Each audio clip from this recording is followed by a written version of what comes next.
Opened in May 2014, the Shildon Alive project hub serves and brings together the people of Shildon with initiatives such as a community garden, food bank and credit union, as well as a range of services all under one roof. We caught up with project worker Paula Nelson and chair and founder Reverend David Tomlinson about the work they do at Shildon. The reason it works so well is it's a community project run by the community.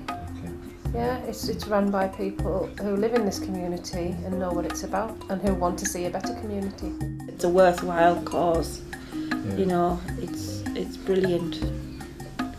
It's a lifeline for people, you know. Well, the project was launched officially in 2012, but obviously it had its roots going back years, and I would say its roots were in two things. First of all, a passion in the church to engage with the wider community because they felt that they were the community. There wasn't the church community and another community, there was simply a community of which the church was a part. And a part that had a vision that maybe our community could be more to do with flourishing, more to do with abundant life, more to do with some of the positive aspects that as people of faith we would like to encourage than it is to do with deprivation or unemployment or long-term mental illness, all of which feature in Shildon. I think people come through the door and feel comfortable and welcome because, I mean, through community development, tackling social isolation, there's a lot of people feel that way, and I think coming here makes you feel part of something. That's the way I feel when I walk in, that we're all part of something bigger and better than what's happening outside, you know. Just being able to listen to each other and talk to each other about if we're having a bad day and that sort of thing. And I think obviously with people like Alison and Craig, being able to have this project here and help and support them has made them feel like they want to get involved and do something for the community. Since I've been in touch with Shildon Alive, they've helped me a great deal, and I can class them as my friends as well as them helping me as well. I think I've been involved for the past 7 months, I think. Yeah. 7 8 months. Yeah. First started off, I came in, I wasn't sure what the project did. Came in just out of curiosity to ask what they did because I was in a bit of a crisis myself and they told me, and it helped me in a very big way. And since then, because of the help they gave me, I just felt, I don't know, it was a big thing, so I volunteer now to kind of give something back for what I've received. Well, I arrived in where I'd getting rented accommodation, and I had my 2 boys, and I was sat and I thought, I've got no money, what am I going to do? I need to be put in touch with something, and I thought, how do I go about this? So I'd been out for a walk with the children, and the park, there was a board with counsellors' numbers on, so I took the telephone numbers and I rang a counsellor, and it was an answering machine. I thought, I'll not hear anything. Anyhow, on the Sunday morning, the counsellor came to my house, and she put me in touch with Shildon Alive through the church, and they've helped me along the way, you know, with food parcels, and, you know, they've been brilliant. I don't know what we'd have done without them. People in Shildon are proud of being from Shildon, despite the deprivation of the community. Out of, I mean, there are 12,660 parishes in the Church of England, and where one is the least deprived, we're number 12,017, and so we're well down the list in terms of a deprived community.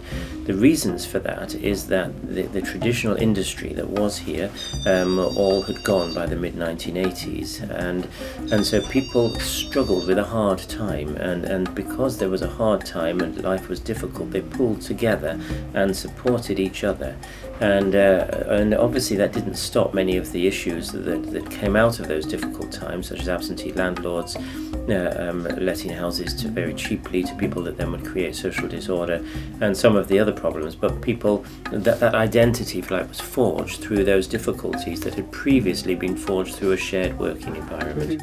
Well, if somebody's interested in volunteering, they fill out a volunteer questionnaire, and we ask them questions like, what are your strengths? What do you feel you could give to the project? And also what days they're available to work. I mean, any volunteer can provide something to the project, and everybody does. I mean, there's some young girls absolutely love sorting and filing in the office. You know, they've got strengths in that, and you use what strengths they have.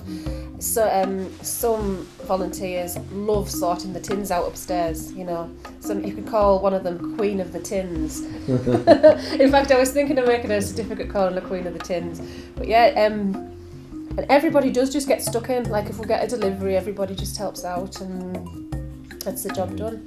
Yeah, I do believe that because of what I've been through, I can relate to people that little bit more easier. That's in a crisis that's been similar to mine, you know what I mean?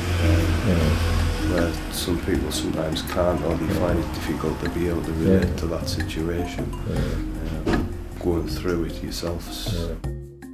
I do try and come most days because I'm at home on my own, and if I'm sat, I think about things and it's not good for me, so I come in and they're always friendly and make me welcome, and it gets me out of the house, and then I go back and the children come in from school and everything's fine. I mean, we tend to do a lot of referral. I mean, things like counselling. If somebody comes in and the reason for their crisis, you look at the history and it's bereavement, then we refer to the bereavement counselling. You know, we use a lot of other agencies, so particular training in certain aspects wouldn't always be needed. You would look at the client's need, so listening skills is way up there. Look at the client's needs on your client questionnaire and decide where they need support. And if we can refer them on to somebody that we know is good, then we do. I mean, we now have Durham Alcohol Self-Support running every Wednesday afternoon. And obviously if we find out if a client has a problem with alcohol, if they're interested in getting that support, we would refer on to Lisa and Richard. And we've got a drugs drop-in starting as well. So just looking at the need and seeing if we can't meet the need, do we know somebody who can? For us, we do try to make what we do as public as possible. I mean, obviously, there's the obvious internet aspects, Facebook and websites and all that kind of thing. But we also do feedback, for example, the information as to what happens here, both to our local MP and to parliamentary subcommittees when there is the opportunity to do so, to the wider county council, and also to be part of we're a FIC project, and so there is an opportunity to feedback through Faith in the Community and through the Church Urban Fund as well. Just not be afraid or ashamed. People do need help. I needed help.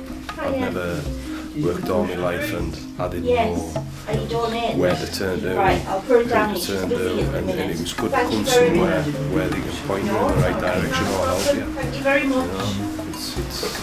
I'd never had a house, my own house, so I didn't know how to go about renting one. These helped me do all that. So it's just people feel nervous coming in and asking for help, and then they feel shamed, and there's no shame in it. There isn't.